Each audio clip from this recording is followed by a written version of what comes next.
Kalau Islam Arab ini kata Mbah Mun, kalau Islam Arab itu contohnya kayak pohon kurma, jadi kuat dan wajah tasbihnya itu di daunnya tidak jatuh. Tapi kalau Islam Indonesia kata Mbah Mun itu kayak padi, jadi ya agak doyong-doyong sedikit gitu.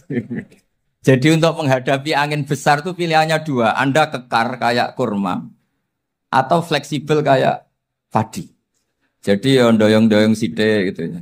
Ada koruptor sowan, salam templeknya ya diterima gitu. Ada calon bupati cantik ya dijukung. Pokoknya agak-agak doyong gitu. Tapi baru kayak doyong itu nggak bisa roboh karena fleksibel. Jadi kazar in akhraja syatahu. Jadi ada dua tamsil.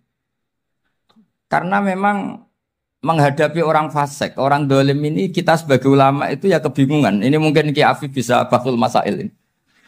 Karena pertanyaannya gini, saya berkali-kali digojlok sama bapak saya. Berteman orang fasik hukumnya gimana? Pasti dijawab haram. Tapi kalau pertanyaannya dibalik, membina orang fasik hukumnya gimana? Baik. Dan bisa membina kalau berteman. Makanya Gus Azaim pernah bikin seni deh, muktamar seni. Anggap saja madhabnya seperti itu. Gitu. Jadi ya agak doyong-doyong sedikit. Masa ketop berteman orang yang macam-macam. Tapi itu fleksibel. Nyatanya tetap soleh sampai sekarang gitu. Itu berarti itu ya gitu kata Mbak Mun itu. Jadi untuk menahan angin yang besar pilihannya hanya dua. Anda kokoh kayak pohon kurma atau fleksibel kayak padi. Nah, Islam Indonesia kata Mbah Mun itu pari wae katanya, padi. Jadi ungkapan-ungkapan para masyayikh ini penting karena khazanah yang saya baca. Saya berkali-kali cerita ini dalam kitab Khilyatul Auliya. Itu Abu Nu'aim Al-Asfihani cerita tentang riwayat Sufyan bin Uyainah. Ini gurunya Imam Syafi'i. Itu setiap kali Nabi Isa dan Yahya, ini dua nabi yang sekurun, sama-sama masih muda. Nabi Yahya itu senengannya dolan ke orang-orang soleh, menyambangi orang-orang soleh. Tentu itu bagus. Tapi kalau Nabi Isa ini suka menyambangi orang-orang yang fasik, orang-orang yang nggak jelas. Ketika dua beliau ini ketemu, tentu yang perlu jawaban Nabi Isa karena kontroversi berteman sama orang-orang yang nggak jelas. Kata beliau, innama ana tabibun udawil mardo. Seorang kiai, seorang nabi, orang yang baik itu ibarat dokter. Di mana-mana dokter tuh ngobati orang yang apa? Sakit. Kalau Anda dokter dan peneliti satu penyakit, pasti cari daerah yang banyak pandeminya. Masa neliti pandemi di orang-orang yang apa? Sehat. Jadi ini juga perlu dibahsul masailkan karena tadi dibolak-balik itu. Bina orang berteman orang fasik hukumnya haram karena wa in kana dasarrin fajanibhu sur'atan. Tapi kalau bina orang fasik hukumnya baik. Bisa bina kalau berteman. Jadi fikih itu ya karena dibolak-balik. Makanya sholat juga gitu. Sholat yang tumak ninah yang lama itu ya bagus. Masa jagongan mbek pangeran nggak asik. Jagongan sama teman aja asik. Masa jagongan sama pangeran tidak apa? Asik. Tapi kalau Ibnu Abbas sholat tuh cepat. Ketika ditanya, kenapa kalau Anda sholat cepat? Setan baru tata-tata mau goda sudah selesai. Karena setan itu ya jaga jaim tuh, jaga image. Jadi kalau mau goda orang itu ya surinan dulu, macak-macak dulu. Ternyata mau ke situ sholatnya sudah selesai. Lah kebetulan mazhab saya itu yang kedua itu gitu. Jadi kalau Gus Azaim itu sholat lama sekali, itu ada mazhab tandingan, yaitu mazhab saya. Itu karena ini sepuh saya, meskipun top beliau tapi sepuh saya. Saya sudah 50, beliau baru 40. Ini berarti baru memulai kiai. Kalau pakai umur nubuah ini baru memulai. Jadi mazhab itu penting. Jadi pembanding itu harus diutarakan. Sehingga dalam fikih manapun itu sebuah madhab itu harus diuji itu lewat pembanding. Dulu itu setiap debat fikih antar ulama itu mesti nggak ada yang menang. Misalnya saya kiai kelihatan miskin itu ya baik supaya santri-santri yang miskin itu punya teman gitu. Karena ya rata-rata santri itu miskin. Nah, dikancani kiai kan seneng gitu. Tapi problemnya kiai yang miskin itu ya nggak bisa nolong santri karena dia sendiri apa? Miskin. Makanya dulu Imam Syafi'i itu pengagum orang miskin. Setelah ngaji Imam Malik tanya, Ya Imam Malik, orang yang sealim jenengan itu siapa? Jawabnya Imam Malik lucu. Dulu Abu Hanifah, sekarang orangnya sudah meninggal ya. Ilmunya dititipkan atau diwaris oleh Muhammad bin Hasan Asy-Syaibani. Akhirnya Imam Syafi'i dibiayai Imam Malik ke Irak. Imam Syafi'i miskin, bisanya ke sana dibiayai Imam Malik. Itu seperti Abu Said Muhammad masyhur, ini murid beliau. Kalau ada santri boyong kan mesti apa? Disangoni. Disangoni. Ketika datang ke Irak, Muhammad bin Hasan Asy-Syaibani itu nata uang, nata emas itu di ruang tamu.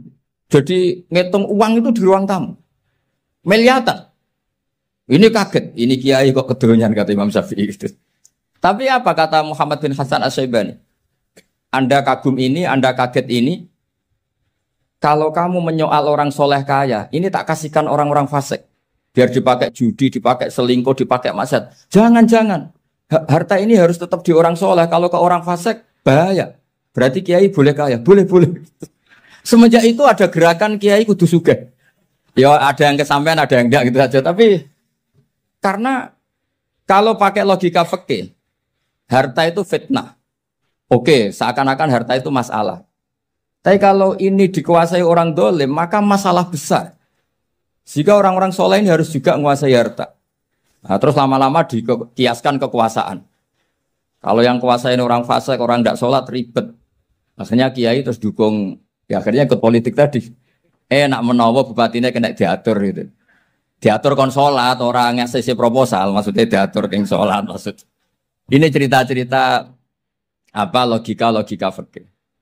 Makanya saya sering ngaji kitab-kitab itu, diantara yang saya suka adalah ada dialog besar yang terjadi di antara orang-orang pilihan, termasuk bahkan di antara para nabi dan Tuhan. Jadi unik. Allah sendiri kadang mengajari kecerdasan para nabi itu ya lewat dialog. Masyhur itu, Nabi Ibrahim itu punya ruang khusus untuk sholat dan tidak boleh siapapun masuk situ. Tahu-tahu ada yang sudah di situ. Beliau membuka, kaget.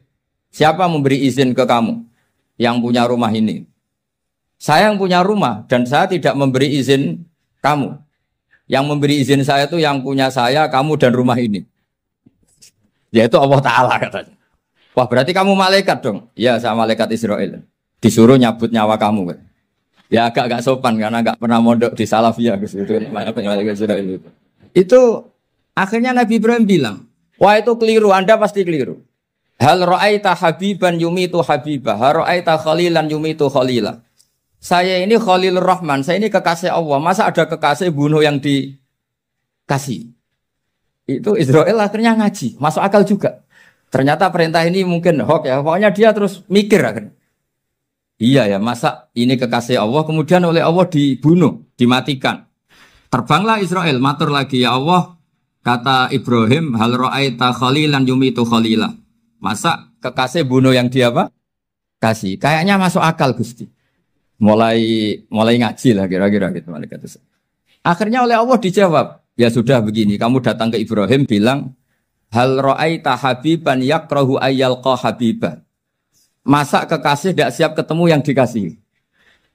Nah, jadi akhirnya Nabi Ibrahim, Israel datang lagi. Logikanya sekarang enggak gitu, begini katanya diajarin. Hal ra'aita habiban yakrahu ayyalqa habibah. Masa kekasih tidak siap ketemu yang dikasih. Kata Ibrahim, oke, ya, terus mau meninggal. Jadi kalau jenengan cinta betul sama Allah ya harus, ya tidak usah, jangan sekarang tapi. Kalau mati di rumah aja, kalau di pondok ngerepotnya kiainya nanti. Tapi nanti setelah punya cucu banyak lah. Nah, barokahnya baca ini dialog-dialog orang pilihan ini akan tersibak. Karena tidak dalam semua kebaikan itu nggak ada logikanya, rata-rata ada logikanya. Misalnya begini, kalau Anda orang soleh, kemudian anak Anda pamit mau sekolah di Jerman, pilihan Anda mengizinkan apa enggak? Karena potensi jadi fasik ya tinggi, karena di tempat-tempat mas. Potensi berdakwah dari daerah yang untuk daerah yang tidak ada dai-nya menjadi ada. Itu mesti ulama itu berdebat. Misalnya punya anak pamit mau kembali atau keluarga. Yang satu cara berpikir optimis. awal ada dai di beberapa negara Eropa itu ya barokahnya imigran, pekerja, mahasiswa. Dan semua itu bumi Allah, harus ada tasbih, harus ada tahmid. Dan itu harus dimulai dari kemauan atau mengizinkan anak asuh kita ke sana. Tapi di sisi yang lain potensi jadi fasik itu tinggi sekali. Mana iman pas-pasan. Nah hal-hal seperti ini itu pasti jadi perdebatan. Dan kita harus menjawab. Dan tadi kayaknya di semua Basul Masail, Pondok Salafiyah jawabnya pede semua. Nggak ada ragu, nggak ada khilaf. Baguslah kalau pede. Meskipun nanti mungkin ada ulama lain yang cara berpikir apa? Berbeda. Sehingga, ini saya cerita ya. Sehingga di kitab-kitab fikih, misalnya saya kok hidup di Bali, sudah punya komunitas ngaji. Itu kok saya pindah ke Sukorejo sini. Banyak ulama yang mengatakan haram. Karena membiarkan bumi Allah yang sudah pernah ada orang yang sujud, kemudian ditinggalkan kosong, dan kemudian dikuasai orang yang tidak sujud. Jadi dianggap itu pembiaran. Jadi banyak di kitab Qalyubi, sarahnya Mahalli, jika ada seorang muslim yang hidup di negara orang kafir, dia nyaman, tidak dapat teror, itu nggak boleh lagi pindah ke negara Islam yang sehat. Karena takutnya li'alla yastau li'al kafir tilkal buk'ah, supaya bumi itu tidak dikuasai orang kafir. Jadi ini hal-hal yang para fuqaha itu harus berdebat. Karena ini masalah-masalah furu'iyah. Sehingga mulai dulu ya banyak ulama yang nyun sewu berpolitik. Mulai Wali Songo sampai sekarang alhamdulillah yang minat banyak. Mungkin bedanya ikhlas sama tidaknya. Tapi kalau saya pernah dikeluhin utusan dari ya komunitas. Islam Indonesia itu dulu itu ceritanya banyak yang dari Kamboja. Kalau dulu orang cerita itu orang Cempa. Itu setelah di Indonesia besar Wali Songo dan Brawijaya 5 itu sudah mulai oleng. Itu singkat cerita mereka berpikir ingin bikin kerajaan apa? Islam di Demak Mintoro dengan raja pertama yaitu Raden Fatah. Karena Raden Fatah ini putra Brawijaya. Padahal setelah jadi kerajaan ini era cucu sudah konflik, berebut kekuasaan. Akhirnya sampai jadi Jipang, jadi Jogja, jadi Solo dan seterusnya. Tapi kata Mbah Mun itu tetap barokah. Karena orang Islam terus terbiasa mimpin. Sekeliru-keliru sidik, pokoknya orang Islam biasa mimpin. Sehingga zaman Mbah Hashim ya sudah mimpin Masumi, zaman Ki As'ad pengaruhnya besar. Sampai sekarang Kiai pengaruhnya besar. Nah barokahnya Kiai pengaruh besar ini sampai moral jadi ukuran. Misalnya sekarang ada calon bupati kok nggak sholat, itu pasti kalah. Jadi sholat itu jadi tolok ukur untuk calon apa? Bupati. Meskipun mungkin punya efek pura-pura sholat, tapi nggak apa-apa lah. Sementing moral ini jadi ukur. Sementara yang di Thailand, di Patani, itu karena dulu pelajarannya tasawuf, itu orang nggak ambisi mimpin dunia. Tahu-tahu dipimpin. Dan akhirnya nyuwun sewu ya saake Islam-Islam yang dulu terlalu tasawuf. Karena nggak punya pengalaman memimpin, akhirnya lazimnya konsekuensinya hanya dipimpin. Tapi Islam Indonesia beda. Karena kulino mimpin, itu akhirnya dari orang Islam biasa menjadi Islam yang sholat, sampai Islam yang bisa ngaji itu bisa mimpin negara. Tentu yang paling populer dimulai Gus Dur. Jadi ini sesuatu yang barokahnya ijtihad para kiai, sementing Islam kulino mimpin. Sehingga di Indonesia itu barokahnya itu, kebaikan itu jadi tolok ukur. Ada orang kok terkenal koruptor, atau terkenal nyuwun sewu selingkuh, atau terkenal apa, itu pasti tidak jadi. Karena moral itu menjadi tolok ukur. Dan itu adalah politik para kiai. Jadi ini saya cerita, dan itu negara juga akhirnya untung, karena seleksi agama sama negara itu sama-sama kiai ya bilang negara harus dipimpin orang soleh, negara juga bilang seperti itu. Nah, ketokohan-ketokohan para beliau-beliau ini yang mau lah bekerja sama dengan Umarok. Kita tahu dulu Pak Harto ya rawuh ke sini ketika Muktamar 84, rawuh ke Ki As'ad, ketika mau kembali ke Khittah juga dirembuk oleh ulama dan Umarok.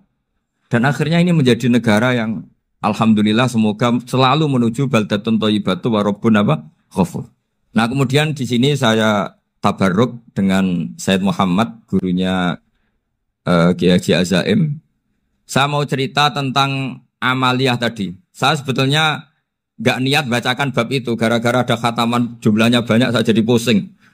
Ini panitianya tanya, khatam betul apa enggak? Iya, Gus, khatam betul. Tapi kayaknya saya tidak yakin itu. Karena saya ini kan dari pondok tahfidz itu. Biasanya anak khataman itu ya rodok bodoni itu loh. Wes dibaca buanter sing nyemak ya mau ndelok pojok tok. Mergo kebanteran. Nah, akhirnya lafat-lafat yang di tengah itu enggak di apa? Baca. Tapi ya semoga dimaafkan Allah lah. Yang jelas itu enggak. Tapi saya mau cerita ya. Jadi cara berpikir Said Muhammad ini nanti juga saya teruskan di Ma'had Ali. Ini saya baca ya. Di antara yang diyakini madhab Malikiyah, ini saya baca saja teksnya. Jadi ada riwayat namanya kalau Said Muhammad bahasakan itu Ataqoh Somadiyah. Kalau di Indonesia kadang orang bilang Al-Ataqoh Al-Kubro. Yaitu dengan membaca surat Ikhlas, di sini jumlahnya hanya 100 kali, kila 1000 kali. Tadi berapa teman? 700 juta ini sudah susuk banyak ini. Di sini hanya 40, riwayat lagi 100, 1000. Terus sampai tadi berapa? 800 juta. Wah ini sudah susuk ini. Itu anak cucu sampean pasti masuk surga itu kalau gitu. Ini saya baca, ini kitabnya Said Muhammad ini. Suratul Ikhlasi wal Itqu minan nar.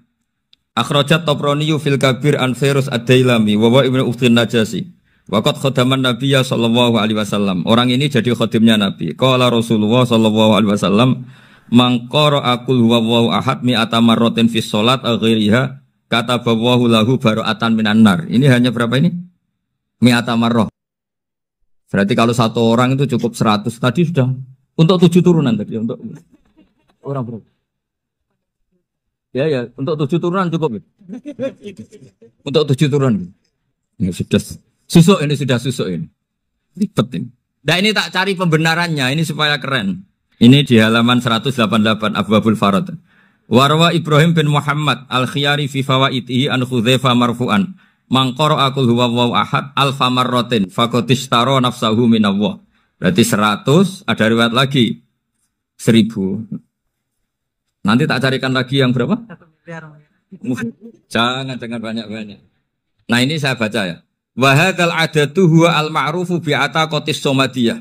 Wa qad nassa jama'atun min mutaakhiril malikiyah ala istihbabi ataqatis somadiyah. Wa haddu ala qiraatiha wa istimaliha. Minhum Asy-Syaikh Abdus Salam Al-Asmar sak terusé niku. Jadi kullu haula'i istahabbu ataqatas somadiyah ma'atirafi ba'dihim kal misnawi bi syiddati fi hadisiha. I'timadan ala anna hadza minal fadha'il allati yutasahalu fiha. Faman sa'a yasta'milaha roja'a khusula ma fiha fala ba'sa bidzalik ala syarti alla ya'taqida thubuta dzalika anin nabi sallallahu alaihi wasallam hatta la yaqa fil kitsbi alaihi. Jadi intinya itu silahkan Anda bikin jumlah sesuai versi Anda. Yang penting Anda jangan kampanye kalau itu perintah Kanjeng Nabi Muhammad sallallahu alaihi wasallam. Karena kalau kamu atasnamakan Nabi kemudian jumlahnya sampai 800 berapa? 800 juta, berarti Nabi mengajarkan masyakoh pada umatnya. Jadi cukup yang riwayat itu di sini hanya 100 sama 1000. Jadi kalau jumlah tadi untuk 7 apa? Turunan. Jadi kamu harus ditutup dengan doa, ya Allah, semua itu bukan untuk saya tapi untuk 7 turunan. Tolong catat ya Allah. Karena itu. Jadi artinya gini loh ya, orang Indonesia yang sering mempraktekkan ataqoh somadiyah itu bukan tanpa dalil. Ternyata dalam mazhab Maliki, saya masih ingat ketika mbah saya kandung, bapaknya bapak, asmane Mbah Nur Syam, itu wasiatnya minta dibacakan 4.000. Yang baca pas itu ya bapak sama anak-anaknya. Dan kemudian alhamdulillah zaman akhir itu mulai agak ngawur. Kalau ada acara itu wong liya kon maca anake mlebu metu gak melok maca. Itu keliru, saya jamin itu keliru. Saya sering kalau mimpin di rumah, kalau yasinan di tonggo-tonggo kok anaknya gak moco, saya keluar. Bapakmu wong liya kok moco kata saya. Jadi itu menurut saya itu yang jelas saya sampai ngisi begini. Yang ada riwayatnya itu idza mata ibnu adam min qata amaluhu ila min salasin shadaqatin jariyah au ilmin yuntafa'u bi aw waladin sholihin yatullah. Itu ndak ada di hadis au kiyayin sholihin yatullah. Yang ada itu awaladin apa? Sholihin. Jadi anaknya harus ikut, kalau ndak ada usah atas. Akhirnya anaknya udah tinggi Gus. Wah, akhirnya tak kei jagung paling akeh, kula mendhet sithik. Wong aku ra anake. Kadang-kadang enggak, orang lain baca buahnya, anaknya mau mlebu metu mau enggak no tamu mbek rokokan. Itu harus ditobatkan itu. Keliru itu. Karena nasnya bukan awkiyayin solihin tapi awaladin solihin. Ini bukan provokator, ini memang ya harus seperti itu. Nah terus tentang tadi la ilaha illallah yang didawahkan Gus Azaim. La ilaha illallah itu penting sekali, cuma saya mohon itu dielmoni lah. Jadi dulu kalimat ini menjadi spesial karena dielmoni, karena dimulai dari fa'lam annahu la ilaha illallah. Terusannya ayat tuh wastaghfir li dzambika walil mu'minina wal mu'minat. Saya ulang lagi ya. Terusannya ayat tuh wastaghfir li dzambika walil mu'minina wal mu'minat. Makanya menurut mazhab Sadili, kamu disuruh baca la ilaha illallah dulu, jangan istighfar dulu. Saya ulang lagi ya. Dalam mazhab Sadiliyah itu la ilaha illallah dulu, enggak boleh istighfar dulu. Alasannya masuk akal. Orang yang kafir 70 tahun itu sekali baca la ilaha illallah itu langsung yughfar lahum ma qad salaf. Sehingga la ilaha illallah sendiri sudah punya kekuatan supaya dosa kita diampuni. Qul lil ladzina kafaru iyantahu yughfar lahum ma qad salaf. Cara menghentikan kekafiran gimana? Dia melafadzkan la ilaha illallah. Ini kalimat yang begitu saktinya sampai orang yang kafir puluhan tahun itu dosanya semuanya terhapus hanya karena melafadzkan la ilaha illallah. Nah, makanya kata Abdul Hasan Asadili, wastaghfir li dzambika ay bihadil kalimah. Seseorang sah di istighfar itu kalau melafadzkan la ilaha illallah. Misalnya ada orang kafir mati kafir. Sah enggak anak cucunya mengistighfari dia? Enggak sah karena belum melafadzkan la ilaha illallah. Makanya kata Abdul Hasan Asadili, wastaghfir li dzambika ay bihadil kalimah. Sehingga lafadz ini spesial betul. Tapi kadang-kadang beberapa mursyid cara berpikir lain. Ini kalimat thayyibah harus dibaca orang suci sehingga mendahulukan apa? Istighfar untuk supaya pas ngelafatkan kalimat thayyibah sudah dalam keadaan apa? Suci. Itu juga masuk akal. Tapi secara meyakinkan saya sendiri lebih mengikuti manhajnya Abil Hasan Asyadzili karena alasannya tadi yang kafir puluhan tahun saja langsung luntur dosanya karena melafatkan la ilaha illallah. Artinya la ilaha illallah sendiri sudah bagian dari istighfar. Nah, ya tadi buktinya fa'lam annahu la ilaha illallah terus wastaghfir li dzambika walil mu'minin. Jadi orang sah diistighfari itu setelah dipastikan sah tauhidnya. Jadi setelah tauhidnya sah yaitu la ilaha illallah baru sah apa? Diistighfari. Sehingga orang kafir saya ulang lagi, orang kafir yang mati kafir anak cucunya tidak boleh apa? Tidak boleh menistighfar. Terus saran saya kedua, la ilaha illallah itu filosofinya itu nafyun li uluhiyati ghairillah wa isbatun li uluhiyatillah wahda. Filosofi la ilaha illallah itu gimana? Menafikan semua selain Allah itu tidak Tuhan dan hanya menuhankan Allah semata. Nah itu caranya gimana? Caranya kita harus terbiasa ini karena tadi saya dibilangin panitia ini rata-rata mustameknya atau mustamiatnya ini santri. Caranya gimana? Dilatih pakai logika. Saya berkali-kali cerita kalau ngaji, saya sekaligus kampanye. Allah itu Tuhan yang begitu fair. Untuk menjadi Tuhan, Allah mempersilahkan, ada kualifikasi Tuhan. Jadi boleh, dikompetisikan itu boleh, kata Allah. Gak apa-apa kamu ngaku Tuhan gitu, kata Allah. Tapi nak ngaku pangeran itu paling gak ya direputasi lah, ada verifikasinya. Dimulai dari apa? Ya kalau jadi Tuhan itu setidaknya bikin langit bumi lah, aturannya gitu. Jadi kalau daftar bupati ya daftarlah ke KPU. Masa tahu-tahu jadi apa? Tuhan kemudian tidak punya prestasi bikin langit bumi. Sehingga Allah itu cara ngendikan itu ya fair. Qul ara'aitum ma tad'una min dunillah aruni madza khalaqu minal ardi am lahum syirkum fis samawati. Coba yang kamu tuhankan selain saya, prestasinya apa? Ketika saya bikin bumi itu apa ikut bikin? Terus am lahum syirkum fis samawati. Kalau bikin langit, kalau nggak bisa ya urun lah gitu. Urun semen apa urun bego, pokoknya urun lah gitu. Urun ora, gawe bumi ora, ngerti-ngerti ngaku jadi pangeran. Nah, kul hatu burhanakum. Jadi ya kan ya lucu kan, misalnya syarat kiai di Salafiyah kan keluarga Kiai As'ad, cucunya ngaji ngalim. Orang keluarga Kiai As'ad aku kiai utama di Salafiyah. Oh mesti di penjara ya. Lah yo gak gawe langit bumi, gak ada prestasi terus ngaku sebagai apa? Tuhan. Sehingga fair. Makanya saya berkali-kali cerita. Jubair bin Mut'im itu punya anak namanya Muhammad. Ini sudah orang alim, Muhammad bin Jubair bin Mut'im. Itu cerita awala Islami Abi. Mut'im itu orang pinter sekali. Saking pinternya dia jadi delegasinya orang Quraisy datang ke Rasulullah sebagai negosiator untuk membebaskan Asra Badrin. Tawanan perang apa? Badar. Yang namanya disuruh itu pasti orang pinter. Tapi apa yang terjadi ketika nginep di masjid? Karena zaman itu gak ada hotel. Nanti jadi geger. Orang musyrik nginep di masjid hukumnya gimana? Pasul masail tok. Zaman itu mau tidak mau. Kalau sekarang kan ada hotel, kiai juga punya wisma. Apa yang terjadi? Orang ini cerdas sekali. Dan delalah Nabi pas sholat maghrib itu baca wattur wa kitabi mastur sampai am khalaqus samawati wal ard. Ya kalau kamu jadi Tuhan ya setidaknya menciptakan langit bumi lah. Namanya jadi Tuhan ya ada persyaratan kan. Paling tidak punya reputasi menciptakan langit bumi. Atau kalau jadi Tuhan setidaknya reputasinya itu enggak diciptakan yang lain. Am khuliqu min ghairi syai'in. Ini jadi Tuhan kok punya bapak, punya ibu. Ini jadi Tuhan kok lahirnya di bumi. Ada tanggal lahirnya, ada tahun. Masa jadi Tuhan kok dulu buminya. Pokoknya walhasil tuh. Akhirnya Nabi ketika salam sholat maghrib, dia datang. Ya Rasulullah, akalku habis oleh ayat yang barusan kau baca. Sudah saya Islam saja. Argumentasi selain Allah Tuhan itu batal. Itu, nah saya mohon santri-santri salafiyah itu baca Quran sampai seperti itu. Jadi jangan hanya khataman banyak-banyakan maksudnya. Ini bukan nyindir ini, ngamuk ini. Jadi ya khatamannya tadilah 1000 atau berapa lah, jangan banyak-banyak. Juga kasihan malaikat yang nyatet kan. Wong baru subhanallah alhamdulillah aja di tag hadisnya abad al malaikah gak ditetek. Itu baru subhanallah alhamdulillah itu sudah mencapaikan malaikat. Makanya saya wiridan tuh arang-arang kasihan malaikat karena nanti jadi itu ya ada madhabnya itu jadi kalau Gus Azaim sholat lama tak saingi sholat cepet itu sama-sama ada madhabnya.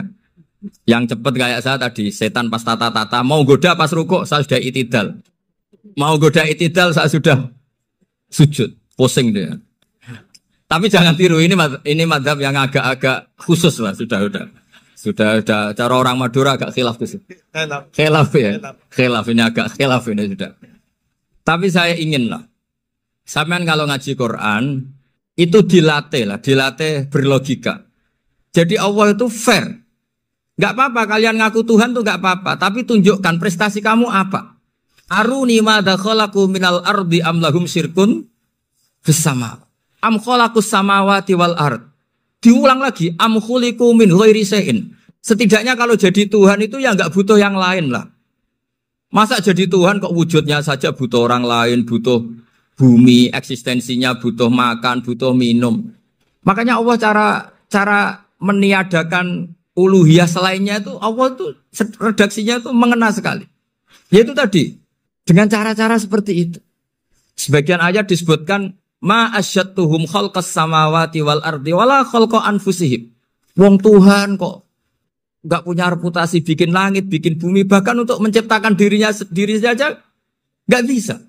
Ya sudahlah, kamu enggak usah ngaku Tuhan, enggak level katanya gitu. Akhirnya terus ditemukan Tuhan yang sejati, yaitu wal awwalu wal akhiru wal dhahiru wal batin. Nah itu yang Mut'im ini tadi termasuk orang yang sangat cerdas sekali. Padahal itu bacanya bukan pas basul masail enggak. Nabi pas sholat maghrib. Juga bukan pas ceramah enggak. Tapi itu didengarkan. Makanya termasuk ini spesial untuk hormat saya kepada Ki As'ad. Makanya saya ini kalau mentasjik santri-santri, ini agak sensitif, tapi sudah saya tidak perlu takut fitnah. Saya termasuk kenapa saya ingin jadi ahli tafsir, tentu yang membentuk itu Mbah Maimun dan bapak saya. Bapak saya itu hafal Quran kayak hafal Fatihah. Saking senangnya Quran. Mungkin bisa kamu saingi itu. Itu adalah orang kafir itu bisa paham Quran.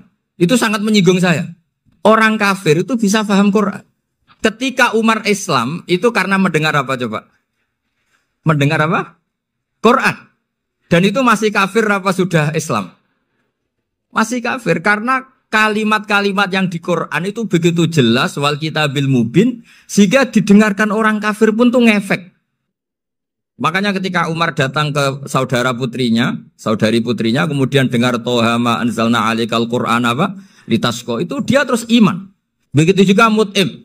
Itu ketika dengar Nabi baca surat At-Tur ya langsung iman. Makanya kata Ibnu Jarir At-Tabari, kamu jangan pernah bilang gini, syaratnya paham Quran itu harus alim, harus gini. Lah nanti berarti orang kafir punya alasan di depan Allah, ya Allah, engkau ngandani kami dengan Quran yang nggak bisa difahami kecuali alim dulu. Lah saya alim gimana? Nggak pernah mondok. Mondok gimana? Saya kafir.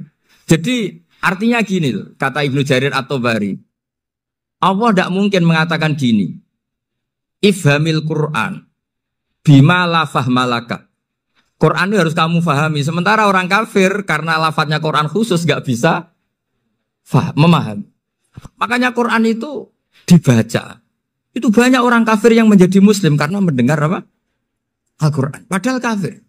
Nah termasuk tadi Muhammad bin Jubair bin Mut'im ini itu menjadi Islam ya karena mendengar Quran. Padahal dia saat itu masih apa? Kafir. Karena tadi logika misalnya nggak paham secara lafadz Arab. Sekarang misalnya nyuwun sewu ada orang ateis. Saya pernah didatangi seorang ateis yang nggak percaya Tuhan. Saya mau Islam Pak Ba, asal Anda bisa menjelaskan Tuhan itu siapa. Coba Quran dibaca secara makna, tidak secara lafadz tapi secara makna. Begini misalnya. Ada orang ateis datang ke saya, Pak Ba, saya mau Islam, asal Anda bisa menjelaskan Tuhan itu siapa. Terus saya tanya, ini ngajak goblok-goblokan apa pinter-pinteran kata saya. Terus dia jawab, ngajak pinter-pinteran Pak. Saya ini doktor katanya. Maksudnya di akademiknya dia doktor, mungkin jurusan matematika atau apa, tapi di ketuhanannya jeblok. Terus tak tanya, kalau ini ada kertas, kamu suka ada rumusnya apa suka ada? Ya suka ada rumusnya. Kenapa ada kertas? Ya karena ada yang bikin. Nah kira-kira berstatus membikin atau membuat, itu sesuatunya maujud apa enggak? Ya pasti maujud lah, pasti ada. Ya sudah, anggap Tuhan itu adalah sebab dari semua yang ada. Masa alam yang seperti ini, langit dan bumi ini maujudat, kemudian kamu katakan kholaqohal adam, bahwa alam raya yang maujud ini diciptakan oleh ketiadaan. Ya juga, berarti Tuhan itu ya. Ya itu yang namanya Tuhan. Lah mulai dulu kiai-kiai ngomong gitu kan saya Islam katanya. Jadi kiai-kiai itu kadang-kadang kalau dakwah pokoknya KBU digawe Tuhan. Beda dengan dakwanya orang-orang mantek. Orang-orang mantek itu kan nggak pernah nyebut Allah. Ini alam khawadis, labuda min muhdis. Meskipun mereka, nah muhdis ini menurut Islam namanya Allah. Tapi sebetulnya kan nggak langsung bilang Allah. Jadi tak kasih tahu, alam raya ini maujud nggak? Ya maujud Pak. Bisa nggak sesuatu yang nggak ada menjadi faktor wujudnya yang ada? Ya nggak bisa, namanya nggak ada itu nggak bisa jadi faktor. Nah itu hebatnya ulama-ulama kita ketika mengenalkan Allah itu siapa? Zat yang wajibil wujud. Jadi kita ini kalah pinter be ulama-ulama dulu. Ya alhamdulillah kalahnya sama ulama dulu. Kalau kalah sama ulama sekarang isen lah. Jadi ulama dulu sudah pinter. Pasti pertanyaan dasar manusia, hadil maujudat itu man kholaqoha, siapa yang menciptakan? Kalau kamu langsung jawab Allah atau Tuhan, mereka pasti tidak nerima. Ya jawab saja, hadil maujudat mesti kholaqoha maujudun. Nah berhubung maujud ini berstatus pencipta, harus super. Lah super ini oleh ulama disebut wajibul wujud atau musabbibul asbab. Yang oleh Islam dinamai Allah. Tapi kita langsung ngomong Allah, mesti aja bingungkan kan bagi yang bingung maksudnya. Ya saya mohonlah, kalimat-kalimat la ilaha illallah itu diamatilah, diresapi sampai seperti penjelasan saya ini. Sehingga punya kualitas ilmu. Karena syaratnya memang fa'lam, harus punya kualitas apa? Ilmu. Ilmu itu apa? Ma'rifatus syai' ala ma huwa alaih. Mengenal sesuatu sesuai detail-detail sifatnya sesuatu itu. Misalnya kalau Allah sudah jadi Tuhan, ya harusnya qabla kulli syai'. Masa Tuhan sama yang dituhani wujudnya dulu yang dituhani. Ditemukanlah sifat awal atau qadim. Makanya benar Gus Azaim tadi, kalau sudah bertauhid harus hafal akidah berapa khamsin. Dimulai apa? Wujud. Kenapa harus dikatakan wujud? Karena alam raya ini kadung maujudat. Hadhil alam maujudun. Masa maujudun kholaqohul adam? Masa maujudat kholaqohal adam? Nah itu yang disebut am khuliqu min ghairi syai'in am humul khaliqun. Jadi saya mohon semohon-mohonnya cobalah tradisi-tradisi lihat baru ayat ini dihidupkan lagi sehingga kita baca Quran itu sekaligus menjadi orang yang sangat argumentatif. Karena Quran adalah kul falillahil hujjatul baligh. Dilatih. Jangan bosan dilatih. Makanya kalau saya baca ayat-ayat seperti itu cek fair ya Allah. Fair betul. Gak apa-apa saya punya pesaing kata Allah. Tapi yang imbang dong. Pas aku gawe langit ya bantulah. Atau ada langit tandingan lah kira-kira gitu. Kalau saya bikin bumi ya ada bumi. Nah misalnya sekarang orang Cina bikin matahari. Materinya dari mana coba? Dari yang sudah ada sekarang kan? Tetap saja agak ikut bikin kan? Tapi kalau Allah bikin langit bumi minal adam minal wujud. Kalau mereka paling rekayasa yang sudah wujud atik. Nah harus sampai seperti itu. Sampai kata Gus Azim kul hatu apa? Burhanakum tadi. Jadi ini cara-cara kita untuk menguatkan iman. Aruni madza khalaqu minal ardi am lahum syirkun fis samawati. Terus kata Allah, itu nih bi kitabim min qabli hadza au atharatim min ilmin. Kalau kamu enggak setuju teori ini kata Allah, cari kitab suci versi Anda. Aturan jadi Tuhan itu apa coba? Ya tetap saja semua kitab suci akan mengatakan di mana-mana Tuhan itu pencipta langit dan bumi. Jangan yang lahir di bumi jadi Tuhan. Jangan Lata Uzza jadi Tuhan. Jangan karena sakti jadi Tuhan. Nah ini di sini pentingnya ilmu balaghah, ilmu mantek yang alhamdulillah di pondok-pondok kita masih diajari. Makanya kata mantek sebetulnya ilmu akal hanya menemukan hadil maujudat khalaqaha maujudun. Nah yang maujud ini siapa? Ya wajibul wujud. Nah kemudian Islam menamai ini Allah Subhanahu wa ta'ala. Makanya ulama dulu itu kalau ngendikan Allah itu siapa? Zat sing wajibul wujud. Itu filosofinya luar biasa. Karena dengan seperti ini bisa menafikan teori ateisme. Bahwa alam raya ini diciptakan oleh ketiadaan. Makanya saya bilang tadi, ngajak goblok-goblokan apa pinter-pinteran gitu. Lah nek ngajak goblok-goblokan yang ini, hadhil maujudat khalaqahal adam. Terus kita goblok bareng. Ya iya kan barang maujud diciptakan yang tidak maujud. Wong ora wujud kok mempengaruhi sing wujud. Ya monggo nak goblok bareng kata. Akhirnya, gak Gus, saya ini dokter masa kamu ajak goblok? Ya sudah pinter saja kata saya. Alhamdulillah karena debat kecil ini dia menjadi nyaman lagi dengan apa? Islam. Memang saya tentu gak bisa disalahkan doktoralnya karena di ilmu yang selain apa? Teologi gitu. Tapi kan polanya dia pasti pinter. Makanya ini sekaligus mengingatkan anak-anak lah. Kecakapan menjelaskan itu harus dilatih. Karena di antara kelebihannya Quran itu wal kitabil apa? Mubin. Yaitu kitab yang punya kemampuan menjelaskan. Ini yang terakhir saya beri contoh. Terakhir ini penjelasan Quran.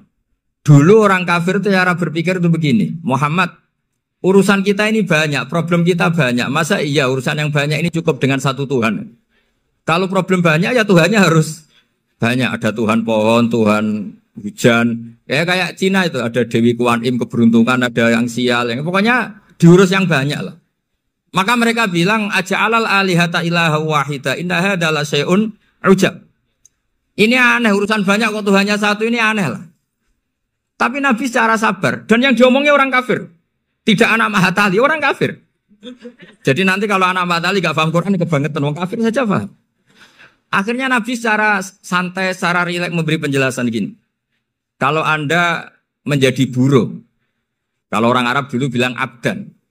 Kamu suka enggak punya majikan banyak, perintahnya beda-beda, semuanya memaksa kamu untuk nurut. Sama punya majikan satu yang baik. Ya enggak suka lah Muhammad kalau majikan saya banyak, semuanya berhak merintah saya, enggak enak. Majikannya satu saya, satu saja. Terus kata Nabi, Tuhanmu itu majikan kamu. Kalau Tuhannya banyak, kamu bingung, nanti perintahnya banyak. Akhirnya mereka paham. Dan itu segampang itu Allah memberi penjelasan. Dorobawa masalah rojulan. Fihi syuraka umutasyakisuna wa rajulan salamal lirajul. Hal yastawiyani masalah? Alhamdulillah. Langsung diberi analogi. Kalau kamu jadi buruh, punya majikan banyak yang perintahnya beda-beda. Kemudian jadi buruh yang majikannya satu, kamu milih mana? Ya milih satu Muhammad. Ya sudah. Kalau Tuhannya banyak, perintahnya banyak, kamu juga bingung. Langsung menjadi paham. Ketika ada orang tidak ikhlas, Nabi cara memberi penjelasan juga gampang. Misalnya saya dikasih uang Gus Azaim 1 juta. Kemudian matur nuwun saya sama Pak Afif. Aneh enggak? Saya ini orang aneh enggak? Orang aneh enggak? Itu Nabi kalau mencontohkan orang tidak ikhlas gitu. Kata Rasulullah, orang tidak ikhlas itu sebagaimana orang beli budak. Min kholisi malim. Budak itu dibeli dari uangnya sendiri. Kemudian fa'amila hadal abdu, budak ini kemudian bekerja dan a'tohullatahu.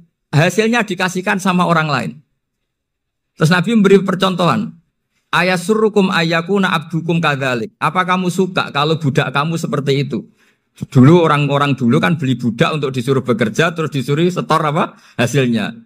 Jadi budaknya kamu yang beli, yang biayai. Kalau sekarang mungkin gak ada budak gini lah.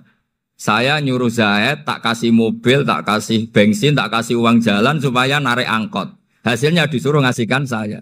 Ternyata dikasihkan orang lain dan matur nuwun sama orang. Kamu suka punya budak seperti itu? Ya tidak suka ya Rasulullah. Ya ibaratnya seperti itu. Bumi yang bikin Allah, nyawa kamu yang bikin Allah, semua fasilitas dari Allah. Kemudian kamu menyembah selain Allah. Segampang itu.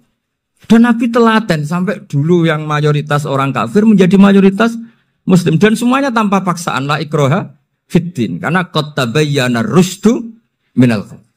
Nah, cara tabayana gimana? Yaitu punya kemampuan menjelaskan. Wal kitabil apa? Mubin.